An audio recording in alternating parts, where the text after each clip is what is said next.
I actually can't believe I'm making this video because my favorite camera, well, at one point, my dream camera was the Sony A7S III. And today I'm gonna be talking about 10 reasons that the Sony FX30 is better than the A7S III. So let's get into it. So welcome to our channel. Today we're gonna be diving into the Sony FX30 and why it might just be the unexpected hero over the A7S III for many filmmakers. Let's uncover 10 reasons that could make all the difference for your next project. So for number one, this is gonna be tailored for filmmakers, of course. The FX30 is designed with filmmakers in mind. Its video-centric features like the S-Cinetone color profile ensures you get cinematic quality straight out the camera. This could be a game changer if you're looking to streamline your post-production workflow. Number two, budget friendly. The FX30 presents a more attractive price point for emerging filmmakers or those managing a tight budget. This difference can free up the funds for additional lenses, accessories, and other essential gear. Number three, advanced cooling system. Long shoots can be demanding, but the FX30 advanced cooling system means less worry about overheating. This reliability could be crucial to those intensive shooting days, ensuring you keep rolling without interruption. Number four, the portability. Weight and size matter when you're on the move. The FX30's compact build makes it ideal for travel. Whether you're shooting in a city or hiking to a remote location, the FX30 is gonna be just right for those type of gigs because it's just so smaller. It actually doesn't has a viewfinder, so that alone makes it like it looks very small, but I feel like it is kind of thicker on the thicker side. When you turn it to the side, I think it's a little thicker. You can kind of take this one out. I just put this in there because it does, just so you know, if you're trying to get information on FX30 as well, I'm putting this in there just so you know it has it, but it does has slow motion capabilities such as in 4K at 120 frames per second capabilities that for creators who frequently use slow motion to elevate their storytelling.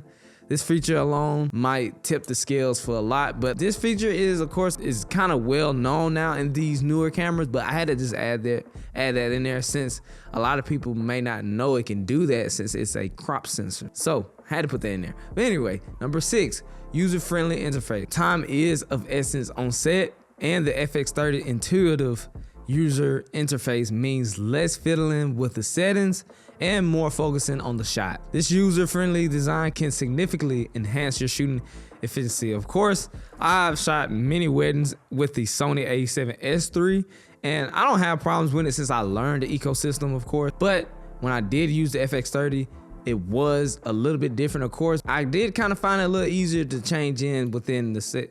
Kind of not a drastic change, but it wasn't just drastic like, oh, this is just hands down the best, but it was a little bit easier to get to my white balance because it's actual labeled on my camera. So if you're just a beginner and don't really know how to make your custom buttons yet, the FX30 really have certain buttons designed that the main things that you're gonna need already designed on the camera. That, like, for instance, like your white balance. I always used to forget my white balance was my C1 on the back of my camera, and I always mix it up with my C2, which was my area focus. So if you're a beginner, I can see where this can be easier for somebody that's starting out. So I had to put it on the list. Number seven, crop factor flexibility. The APS-C sensor's crop factor can be a hidden gem, especially when using longer lenses. This additional reach without the need to invest in more expensive glass can be a major advantage for certain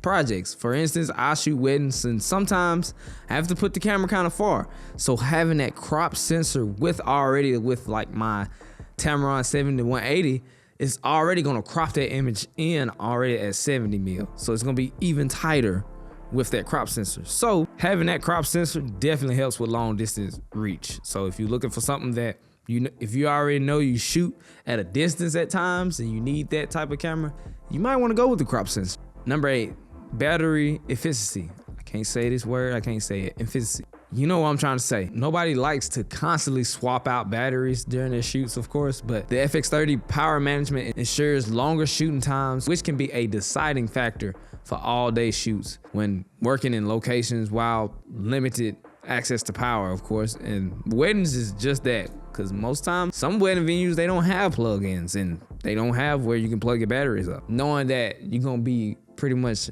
okay on battery throughout the day on a wedding, especially on a wedding day. When I did use it, I don't remember changing my battery as much as I recall.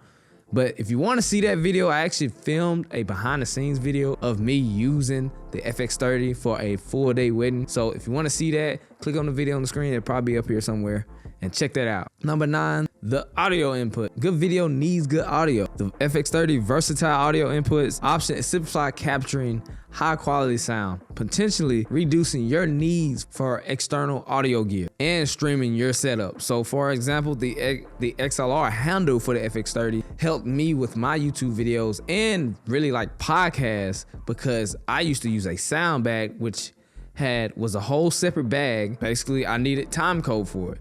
But now, as I'm shooting this video, I'm actually using the FX30 right now, filming this video.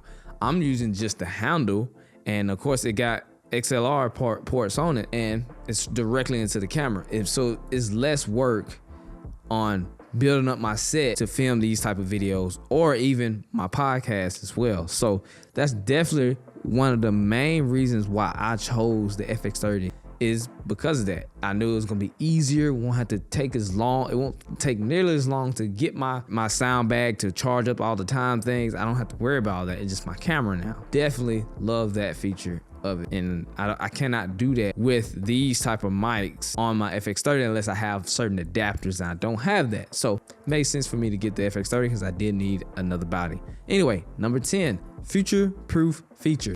Lastly, investing in a camera is about looking ahead. The FX30 packs future-proof features, including advanced connectivity options for support and emerging video format, ensuring your gear remains relevant in the fast evolving world of digital filmmaking. So of course, this is a newer camera. So when you got a newer camera, all the new gadgets that's come out, you'll be able to use them. You'll be able to get them new firmware updates that enhance the settings, or, you know, a lot of filmmakers like the FX30 is gonna do that in the future as well. So in the battle of the Sony FX30 versus the A7S III, these are 10 reasons why the FX30 might be the better choice for certain filmmakers, especially for those valuing efficiency. I can never say that word.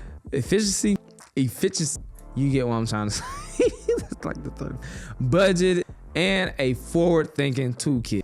Thanks for tuning in. If this comparison sparked your interest in the FX30, drop a like, and don't forget to subscribe for more insights. Share your thoughts with me in the comments on why you think the FX30 is better or not better than the A7S III, or why you think the A7S III is still better, in your opinion, better than the FX30. Put it down in the comments. I would like to hear from you guys as well. I see you when I see you.